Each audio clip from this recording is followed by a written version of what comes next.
Paano mag-sale ng kuryente sa SA Assist Photovoltaics. Click receive. Tapos maklik ang receive, click confirm. Meron tayong plus 18.7.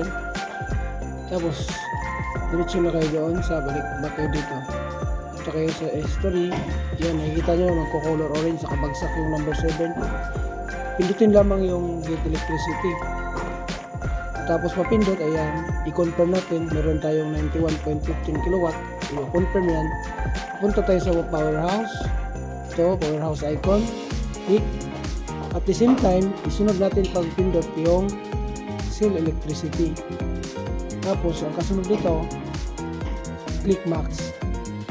Nakikita natin meron tayong 576 total electricity sales. Ipindutin natin yung confirm electricity sales.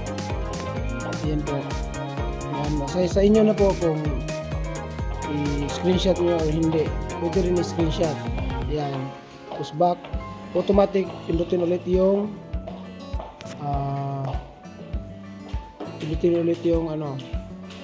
ito, powerhouse. Ayan. Nakita na ganyan yung kanina. Pumasok na yun dito. Ayan o. March 7. Pumasok na 576. So, saan pa na makita ito? Pupunta sa may account kung pumasok na siya. Ayan, pumasok na siya. Sa mga mag-withdraw naman, expected. Halimbawa, mag-withdraw kayo ngayon, bukas na po yan papasok ng alas 12 ng hapon. Mga alas 12 or alauna o alas 2. Papasok yan pag nag-withdraw kayo ngayon. Meron tayong 10% na tax sa withdrawal. Tungkol naman dito sa photovoltaic assist. Itong photovoltaic assist, no? Paano tayo kikita nito? Kung meron tayong ma-invite ng mga newcomers, patuloy siya na madaragdagan. Dito, get electricity, meron siyang 1.1 tumbas ng kilowatt, 500 mo.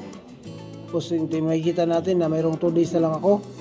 Pag example, mayroon akong na-invite na newcomers, which is magiging A-level ko, madagdagan ng days remaining nito, magiging 3 days yan.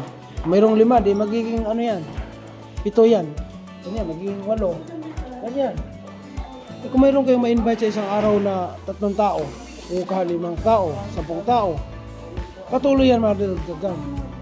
Mabubost yung income nyo sa araw-araw, sa per kilowatt. Yung kagandahan ng photovoltaic assist. Hindi pa kasama yung income nyo dito.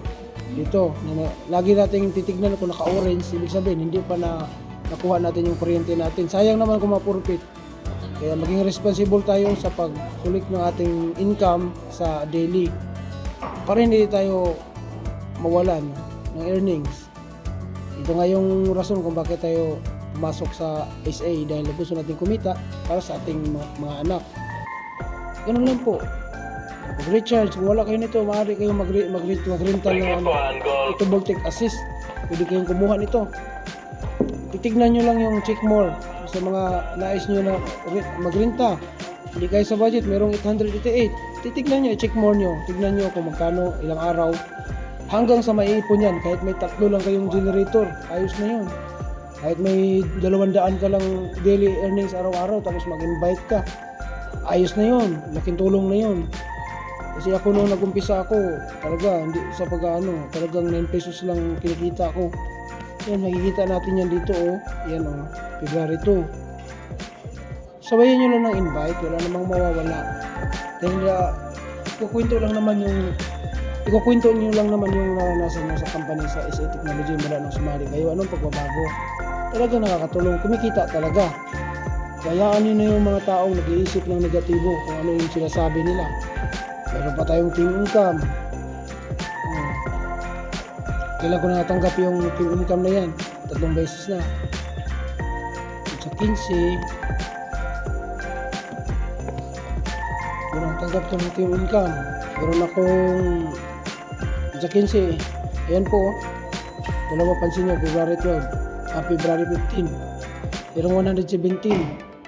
Hindi yan kasama sa daily.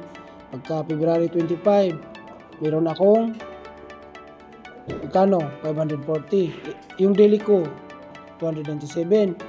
Tapos magkapit sa 5 nung isang araw, magkano natanggap ko? Biglang tumalon. Kasi nag-invite nga ako, meron habang dumadami yung na-invite mo, lalaki din yung team income mo. Mula sa A level, B level, at saka C level. Susunod naman, pitsa 15 naman, makakatanggap na naman ako. Hindi ako sigurado kung magkano. Doon makikita niya sa tracking dito, meron na siyang 168. Araw-araw lumalaki yan. Ano, pag masipag kayo mag-invite. Kung ayaw naman talaga niya mag-invite, ay ayos lang, mag-rental lang kayo. Kinikita din naman. Okay, sana sumali kayo sa SA Technology. Kung ano yung mga negatibong feedback ng mga tao, huwag niyong papansinin yan. Importante kayo, kumikita. Yan po, maraming salamat.